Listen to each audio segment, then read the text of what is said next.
कल की कथा में आप सभी ने श्रवण किया कि मेरे गोविंद का विवाह माता रुक्मिणी के साथ संपन्न हुआ, क्योंकि लक्ष्मी तो नारायण की है, अनादि काल से नारायण की ही लक्ष्मी रहती है और लक्ष्मी का विवाह तो नारायण के साथ ही होना चाहिए और नारायण के साथ हुआ। शिशुपाल पराजित होकर के चला गया। जरासंध ने कहा, मित्र क्यों उदास होते? बोले नहीं नहीं मित्र, मेरा मरने का मन करता है। बोले मित्र, एक पराजय से तुम मरने के लिए सोच रहे हो? मुझको देखो, 17 बार इस कृष्ण से हार चुका हूँ, फिर भी कभी मरने का संकल्प नहीं किया। जरासंध ने सोचा, यहाँ तो हमसे भी बड़े बड़े बेशरम बैठे हुए हैं, हम तो जो क्या नाम है एक बार मरने की सोच रहे हैं, ये तो 17 बार हार चुका है। शिशुपाल ने मरने का प्रोग्राम कैंसिल कर दिया और अपने नगर को चला गया। लेकिन माता रुक्मिणी का जो भाई था रुक्मी, वह अपने नगर को वापस नहीं गया। उसने सोचा कि अब मैं क्या मुंह लेकर के जाऊंगा। बहन का तो हरण करके वह द्वारकाधीश लेकर के चला गया, जब से भोजकट नाम का नगर बना के रहने लगा। और माता रुक्मिणी के प्रथम संतान हुई है कामस्तु वासुदेवांशो दग्धा प्राग रुद्रमन्युना देहोपपत्तये भूयस्तमेव प्रत्यपद्यत। प्रद्युम्न जी महाराज का जन्म हुआ है और प्रद्युम्न जी का जन्म होते संबरासुर नाम का राक्षस उनको उठा करके ले गया। इसको पता चला कृष्ण का पुत्र तुम्हारा काल होगा, इसने जन्म लेते उसका हरण कर लिया और उठा करके ले गया और आकाश से बीच समुद्र में उस बालक को फेंक दिया। लेकिन जाको राखे साइया और मार सके ना कोई, बाल न बांका कर सके, चाहे जो जग वैरी होए। अब तो क्या था, इसने सोचा कि समुद्र में डाल दूंगा, मर जाएगा। उसी समय मछली ने अपना मुख को खोला, वह बच्चा मछली के मुख में चला गया। वह मछली कुछ देर बाद पकड़ी गई और संबरासुर के दरबार में पेश कर दी। अब वहां पर रति भोजन का कार्य करती थी। उसने जब उसको चीरा मछली के पेट को, तो उसमें बच्चा निकला, उसका लालन पालन करने लगी। अब तो क्या था, लालन पालन कर रही थे। नारद जी के द्वारा पता चला, देवी यह तुम्हारा पुत्र कामदेव है। अब तो क्या था, रति लालन पालन करते करते विचारों में भिन्नता आ गई। प्रद्युम्न जी बोले, देवी एक तरफ तुम माता बनकर के मेरा लालन पालन कर रही हो और दूसरी तरफ तुम्हारे विचारों में बड़ी भिन्नता है, तुम्हारे विचार कुछ ठीक नहीं लग रहे। उसी समय रति ने बोला, महाराज आप तो मेरे पति कामदेव हैं, मैं तो आपके जन्म जन्मांतरों की चरणों की दासी हूँ।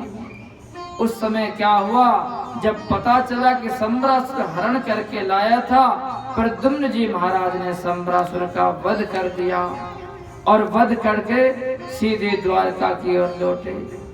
जब जैसे पहुंचे द्वारका में, माता रुक्मिणी मेरे गोविंद से बोली, आज मेरा पुत्र होता तो इतना ही बड़ा होता।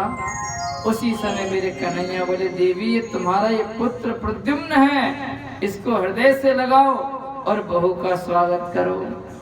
और इस प्रकार से मेरे गोविंद के पुत्र का बताया है। और मेरे गोविंद का एक और विवाह हुआ है। मेरे गोविंद के 16,108 विवाह हुए हैं। पहला विवाह माता रुक्मिणी के साथ हुआ और दूसरा विवाह किसके साथ हुआ, जामवती के साथ में। एक सत्राजित नाम का राजा था, उसके पास एक स्मंतक मणि थी जो दिन में 8 भार सोना दिया करती थी। द्वारका के मंत्रियों ने और लोगों ने कहा, सत्राजित तुम्हारा 2 लोगों का परिवार है, तुम इस मणि का क्या करोगे? इसे एक काम करो, द्वारकाधीश के खजाने में दे दो, इससे लोगों का कल्याण होगा, लोगों का भला होगा। ये बोला नहीं नहीं, मैं मणि नहीं दे सकता, ये मणि मैंने भगवान सूर्य की तपस्या करके प्राप्त करी है। अब इसने अपनी पत्नी को बताया, देवी द्वारकाधीश की नजर मेरी मणि पर पड़ गई है। इसने वह मणि अपने भाई प्रसेन को पहना दी। प्रसेन उस मणि को पहन करके जंगल की ओर गए। एक शेर ने आक्रमण कर दिया प्रसेन के ऊपर, उस मणि को लेकर के भाग गया शेर चमकीली चमकीली वस्तु को। जब जामवंत जी महाराज ने देखा तो उस शेर का वध करके उस मणि को जामवंत जी महाराज ने ले लिया और उस मणि को अपनी बेटी को दे दिया, जामवती को। अब तो कुछ दिनों बाद जब 10-15 दिन बीत गए, सत्राजित बोला, देवी मेरे भाई का कुछ अता पता नहीं चल रहा, लगता है कि द्वारकाधीश ने मेरे भाई का वध करके उस मणि का हरण कर लिया है। लेकिन देवी जब तक इस बात का कोई पक्का ठोस सबूत ना मिल जाए, यह बात तुम किसी से कहना नहीं। बोले ठीक है स्वामी, मैं किसी से नहीं कहूंगी जब तक ठोस पता नहीं चल जाए। अब तो क्या था, वे किसी मंदिर में गई हैं, किसी सत्संग में गई, पड़ोसन ने पूछ लिया, बहन क्या बात है, हैं बड़ी उदास लग रही। बोले नहीं, अरे हमसे छुपा रही हो, अरे बताने से आधा दुख दूर हो जाता है, आधी टेंशन कम हो जाती है। अब तो उसने बता दिया कि ऐसे ऐसे बातें हमारे पतिदेव कह रहे थे कि हमारे देवर जी का वध करके द्वारकाधीश ने मणि का हरण कर लिया, लेकिन ये बात तुम किसी से कहना नहीं। पड़ोसन बोली, मेरा तो ऐसा स्वभाव ही नहीं है कि मैं ऐसा किसी से कहूंगी। अब माताओं का स्वभाव होता करने करने जपन जना, यह चर्चा पूरे राज्य में फैल गई। लोगों ने कहना शुरू कर दिया, बोले भाई ये बचपन की आदतें जाती नहीं हैं। पहले कृष्ण छोटी मोटी चोरियां करते थे, माखन मिश्री की, अब बड़े हो गए तो हीरे जवाहरात मणियों की चोरी करते। अब तो क्या था, ये बात मेरे गोविंद के कानों में पहुंची। मेरे कन्हैया ने कुंडली दिखाई, बोले गुरुजी जरा हमारी कुंडली देखो, ये कौन सा ग्रह आ गया है कि हमको कलंक लग रहा है। गुरुजी ने कुंडली देखी, गर्गाचार्य जी ने बोले, अरे द्वारकाधीश तुमने चौथ का चंद्रमा देख लिया है, जिसके कारण तुम पर कलंक लगा है। तो गुरुजी इसका उपाय क्या? बोले उपाय तो कुछ नहीं है। बोले भाई मणि का खोज निकालो, मणि गई कहाँ है अगर तुमने मणि का हरण नहीं किया तो। अब तो क्या था, मेरे गोविंद ने द्वारका के 10-15 मंत्रियों को साथ लिया और मणि को ढूंढने के लिए चल दिए जंगल की ओर। अब जैसे मेरे गोविंद जा रहे हैं, जहां जहां मनुष्य के पैर दिखते हैं, उसके बाद एक सिंह के पैर दिखते हैं, शेर के, उसके बाद रीछ के पैर दिखाई पड़े। मेरे गोविंद पीछे पीछे पहुंच गए और एक गुफा में प्रवेश कर गए। अब जैसे गुफा में प्रवेश किया कि जामवती उस मणि के साथ खेल रही थी, उछाल उछाल करके खेल रही थी, चमकीली मणि थी। अब जैसे मेरे कन्हैया को देखा, अब तो जामवती चिल्लाई, पिताजी कोई पुरुष आ गया, पर पुरुष आ गया। उसी समय जामवंत जी बाहर बैठे हुए थे। वह गुफा में प्रवेश के एक मुक्का मेरे गोविंद की छाती में खींच करके दिया, बदले में 2 मुक्के मेरे गोविंद ने रख दिए। अब तो क्या, तो युद्ध शुरू हो गया। अब यह युद्ध 18 दिनों तक युद्ध चलता रहा। जब इनकी नस ढीली हो गई जामवंत जी की, बोले सरकार मैं आपको पहचान गया, आप तो मेरे श्री राम जी के अवतार में हैं, गोविंद का अवतार लेकर के आए हो, सरकार क्षमा करो, अपराध हो गया आपसे युद्ध करते करते। भगवान बोले चलो पहचान तो गए। पूछा महाराज कैसे आना हुआ? भगवान बोले मणि लेने के लिए आए, ये मणि हमको दे दो। जामवंत जी बोले सरकार मणि तो नहीं मिलेगी आपको। बोले क्यों? बोले महाराज पहली बार जीवन में कोई वस्तु मैंने अपनी बेटी को गिफ्ट की है और वही वस्तु मैं आपको दे दूं तो बेटी को अच्छा नहीं लगेगा। अगर मणि लेना चाहते हो तो एक ही उपाय। बोले क्या? बोले मेरी बेटी से विवाह कर लो और दहेज में मणि को ले जाओ। भगवान बोले अच्छा, बिना उसके बात नहीं बनेगी? बोले नहीं, तो दूसरा विवाह जामवती के साथ मेरे कन्हैया का हो गया। बोले जय श्री कृष्ण। जय श्री। ये 2 विवाह हो गए। भगवान ने वह मणि सत्राजित को दे दी। बोले भैया तुम हमें झूठा कलंक लगा रहे थे, पकड़ो अपनी मणि को, हमें तुम्हारी मणि नहीं चाहिए। अब तो जो लोग द्वारकाधीश को गालियां दे रहे थे, बचपन की आदतें जाती नहीं है, अब लोगों के स्वर चेंज हो गए। वही लोग क्या कहते हैं, अरे देखो तो सही इस मूर्ख को, द्वारकाधीश पर कलंक लगाता, क्या कमी है हमारे द्वारकाधीश के दरबार में। लोगों ने गालियां देना शुरू कर दिया। भगवान की शरण में आ गया। बोले महाराज मुझे बचाओ। भगवान बोले हम क्या करें। बोले आप मेरी बेटी से विवाह कर लो, मैं आपका ससुर जी बन जाऊंगा, फिर मुझे कोई गाली नहीं देगा। भगवान बोले अच्छा। बोले चलो भाई तुम्हारी बेटी से शादी कर लेते, अगर तुम गाली खाने से बच जाओ। तो ये तीसरा विवाह मेरे कन्हैया का किससे हुआ, सत्यभामा के साथ में। बोले जय श्री कृष्ण।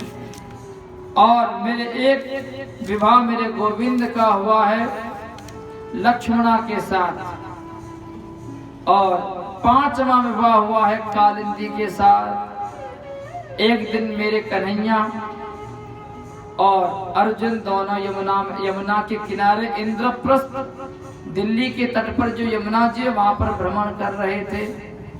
उसी समय भ्रमण करते करते एक योगिनी को देखा।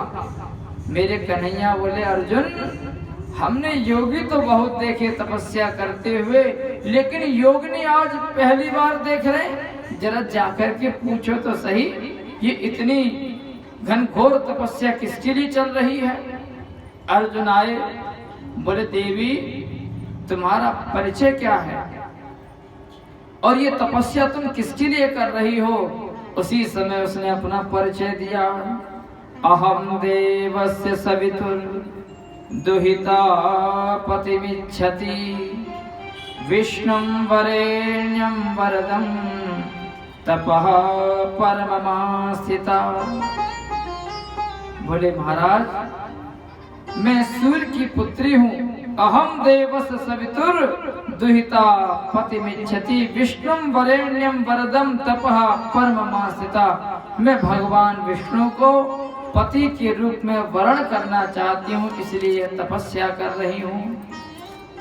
अब तो क्या था, अर्जुन बोले लाला ये तपस्या तुम्हारे ताई चल रही है, आपके लिए तपस्या चल रही है। उसी समय अर्जुन ने कालिंदी का हाथ मेरे कन्हैया के हाथों में थमा दिया। इस प्रकार से 6वां विवाह हुआ। मित्रविंदा के साथ मेरा गोविंद का विवाह हुआ है। और इस प्रकार से 8 विवाह मेरे कन्हैया के हो गए। और एक दिन मेरे कन्हैया माता सत्यभामा को लेकर के, एक भौमासुर नाम का राक्षस था जिसने 16,100 कन्याओं को कैद करके रखा हुआ था। इसका संकल्प था कि हम 21,000 कन्याएं जिस दिन हो जाएंगी उस दिन हम महाराज करेंगे। तो इसके कारागृह में 16,100 कन्याएं कैद थी। और मेरे गोविंद पहुंच गए भौमासुर के नगर में।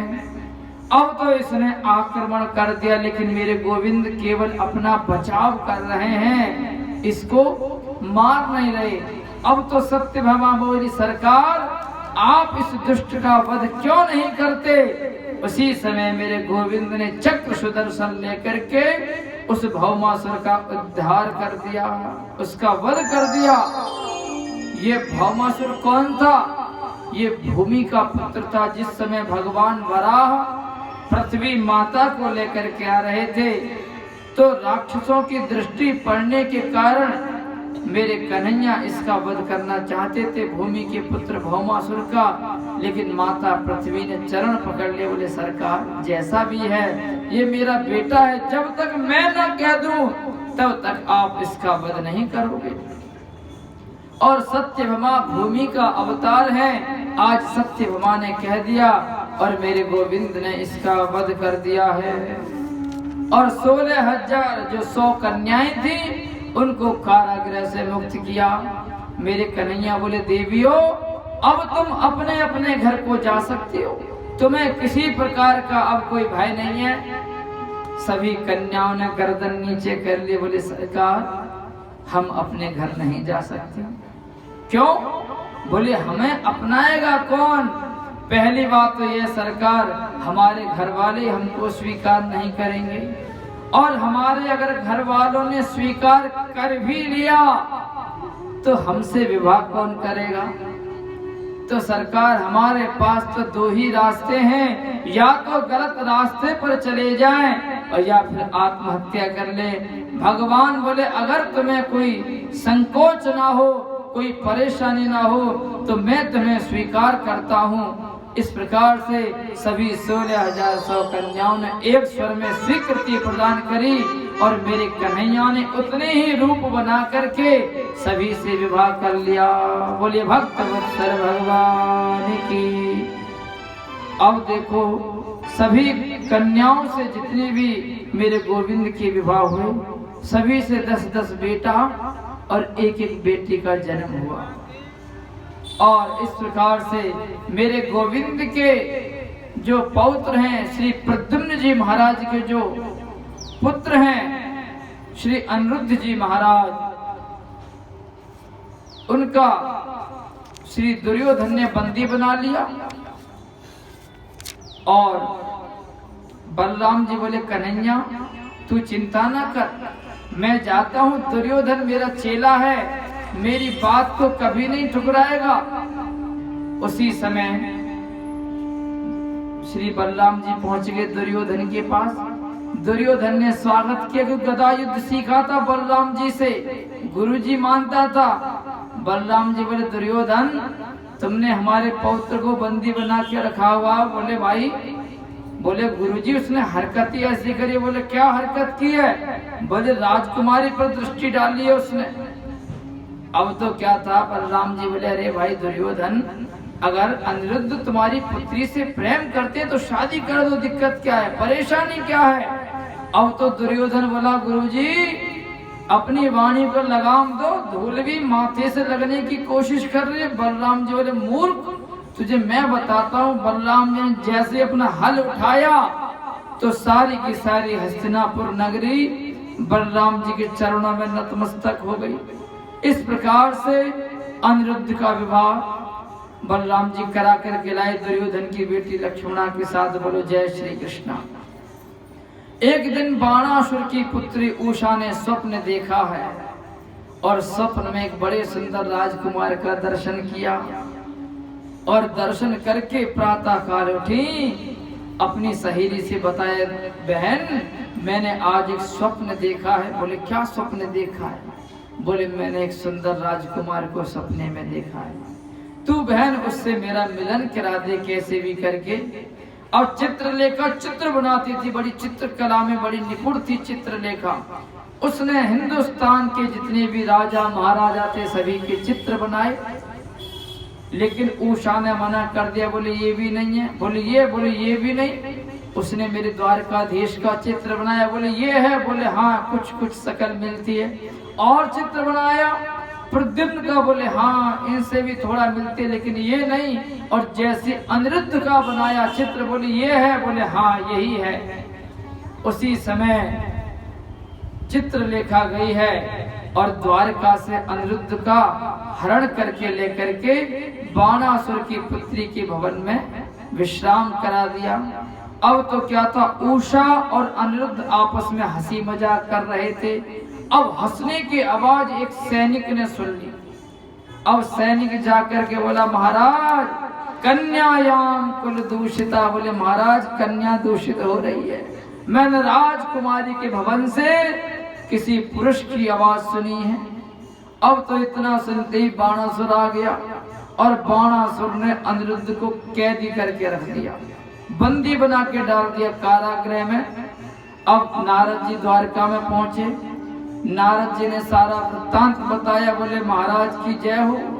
बोले सरकार आजकल अनिरुद्ध ठीक ठाक तो हैं? बोले कुछ दिनों से दिख नहीं रहा है। नारद जी बोले बाणासुर की कैद में। अच्छा, इतनी हिम्मत उसकी, हमारे पौत्र को बंदी बनाया है। और मेरे गोविंद अपनी 18 अक्षौहिणी सेना को लेकर के सीधे बाणासुर के भवन पर चढ़ाई करने के लिए चल दिए।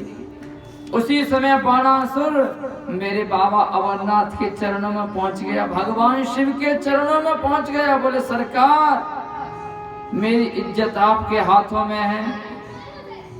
भगवान बोले क्या बात है? बोले द्वारकाधीश युद्ध करने के लिए आ रहे हैं, आपको मेरे भवन की रक्षा करने। भगवान भोलेनाथ अपना पाशुपत अस्त्र लेकर के बाणासुर के भवन पर बैठ गए। मेरे कन्हैया को देखा, बाबा भोलेनाथ ने प्रणाम किया। अरे मधुसूदन आप? मधुसूदन ने पूछा हे भोलेनाथ आप यहाँ कैसे? बोले जिससे आप युद्ध करने के लिए आए हैं हम उसी की सुरक्षा के लिए आए हैं। मेरे कन्हैया बोले आप साइड हट जाओ भोलेनाथ। भोलेनाथ बोले ना, चेले के साथ विश्वासघात नहीं कर सकते द्वारकाधीश। हमने अपने चेले को वचन दिया है कि हम तेरे भवन की रक्षा करेंगे, या तो आज रक्षा होगी या आज हमारे प्राण ही जाएंगे। भगवान ने सोचा क्या किया जाए, और मेरे कन्हैया ने जर नाम का अस्त्र छोड़ दिया। अब भोलेनाथ का शरीर गर्म पड़ गया, जमाई आने लगी, बुखार तेज हो गया। उसी समय भोलेनाथ तो बेहोश हो गए और मेरे कन्हैया अंदर घुस गए बाणासुर के भवन में। पूरी 18 अक्षौहिणी सेना घुस गई उसके राज्य में। अब तो बाणासुर जैसे आया और मेरे कन्हैया ने उसके सहस्रों हाथ थे, सारी भुजाएं काट डाली। 4 भुजाएं बची थी बाणासुर की कि उसकी पत्नी नग्न अवस्था में सामने आ गई। मेरे गोविंद ने अपने मुख को फेरा है और बाणासुर प्राण बचा करके भाग गया। और उसके बाद बाणासुर ने अपनी पुत्री उषा का विवाह मेरे कन्हैया के पौत्र अनिरुद्ध जी के साथ कर दिया। बोलो जय श्री कृष्ण। लेकिन मेरे कन्हैया ने सोचा कि इस संसार में, इस भारतवर्ष में मेरी ही संतति इतनी हो गई है कि हम तो संसार का, इस पृथ्वी का भार दूर करने के लिए आए थे, लेकिन मुझे लगता है कि मेरा परिवार ही भार बनता जा रहा है।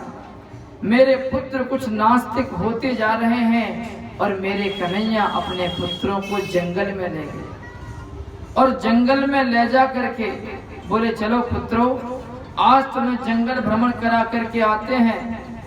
उसी समय मेरे कन्हैया के पुत्र जंगल में गए और खेलते खेलते मेरे कन्हैया के पुत्रों ने कहा पिताजी बड़ी जोर से